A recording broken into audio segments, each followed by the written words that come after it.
Today I'd like to briefly talk about a new set of strings which I've decided to do a short little informal review about, and those are the wonderful Thomastik Rondo strings, which they were so kind to send me to try and see how it works on my cello. Big thank you to Alan Thomastik for contacting me and sending them through to me. I'm really happy that this happened, and I've been enjoying them so much now for the past week. So, before I talk in detail about each string, I just want to talk about the set in general first, how it works on my cello, which is a about 100 years old French instrument. I find that the set is rather loose in tension, and so it allows this instrument of mine to breathe quite a bit, because usually I have very high tension strings on. That often suits me in my left hand in terms of playability. I need a bit of resistance to play, but they're absolutely charming. It's wonderful. The tone is so clear and so even across all four strings, and yet when I need to use the specific color of a string, if I want a G string, if I want to go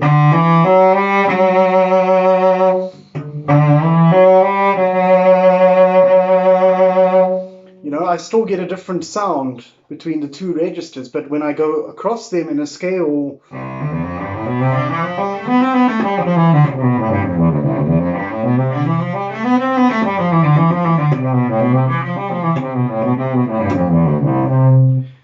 it feels and sounds like one string altogether. So this is really a fantastic achievement for them.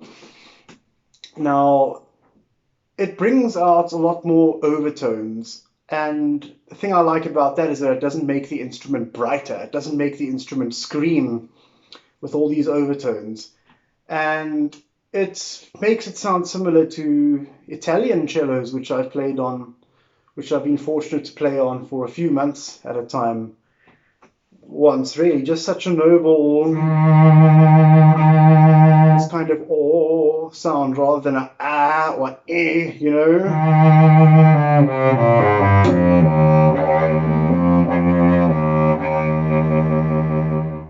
So I've been having a lot of fun with it. I gave a quartet concert last Friday and it was absolutely fantastic. Anyway, let me talk about the individual strings now. Now the A I like, it's got a wonderful, you can say tenor voice, but it still has that openness, again, like I said about the whole set, it has that openness and brightness that the usual sort of Thomastik string has, but at the same time it's got that darkness, that no matter how harsh you play, it's never going to get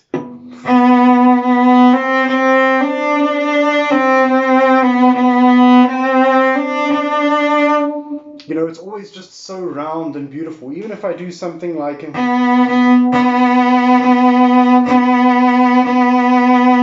just doesn't allow me to play with a bad sound. And I'm sure this is obviously the goal of any string company, but really this is the first A string which I've played on which really just will not play with an ugly sound, no matter what I do to it. I mean, you usually get people starting out the Prokofiev Sinfonia Concertante, bashing as hard as they can with the bow. So let me attempt to do that now. If you go and still that roundness is there, so I'm incredibly happy with that. The D string, for me personally, on all cellos, sometimes we have these conversations on online forums. Which string would you be if you could be a string of the cello? For me, I am a D string person. I absolutely love the D string because it can still say what we want to say, but it's still got the sort of introspective way, very thoughtful, il penseroso, very, so,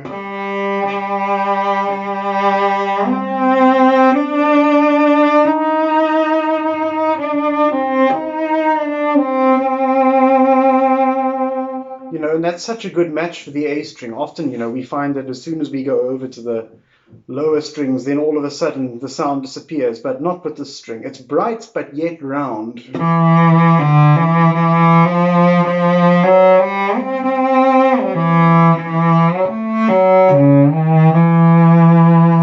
Now I'm going to move over to the C string quickly.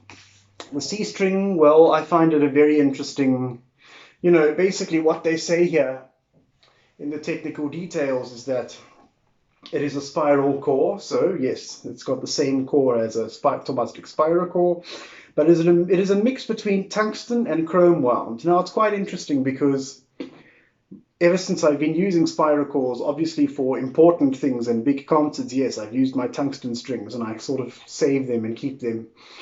But in general, in orchestra work and just my general sort of state of playing, I generally play on chromes because they're cheap, but also because I enjoy the roundness of the sound. Now, I think some people who perhaps play on the chromes of spiral core and are perhaps missing the piercing qualities of the tungsten will find them in this string because it's a very happy mix.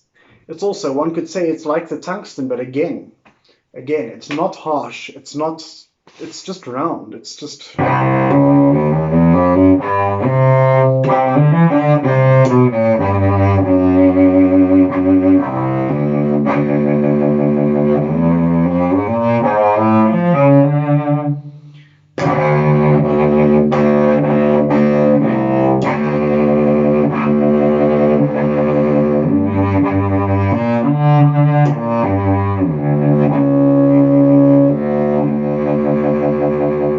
So it's really, each string is sort of ranking up better and better. But for me, the real nail, the real main point, the real crowning glory of the set, for me personally, is the G. So many string companies over the years have struggled to make a good G.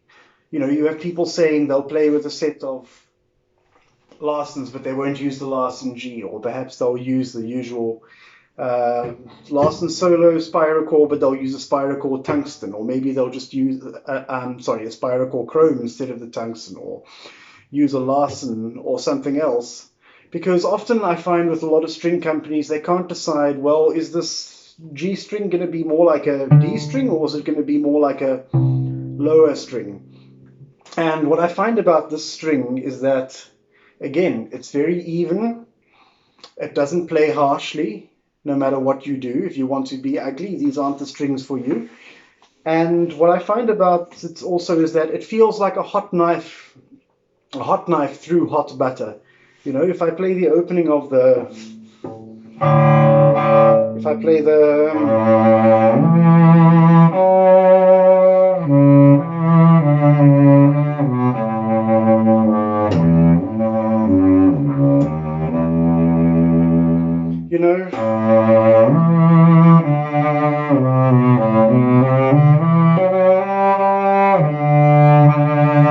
there's no resistance. When you shift, there are no bumps in the sound. It's also as if I was playing on a beautiful, not pickup, sartori. I once tried a sartori. It was amazing. I could just shift and it would be like juice throughout. But I mean, I don't need a sartori. Now I have the Thomastik Rondo G string. So I would say out of all of these, for me personally, the crowning glory, the absolute best thing about this set is the G. It's definitely become my favorite G. The other strings, I will wait for other tensions to come out. At the moment we have, if you're familiar with string tensions, at the moment it's only available in medium, with the A being at 41, which is relatively strong. For example, the old Jager Blue, I think, is at something like 37, 38. And Larsen is usually around 40, 41, so it's similar to that. But then we go over to the D and G, and they have an even tension. They are both 31.5 pounds, and the C string is just a bit lower at 30.4.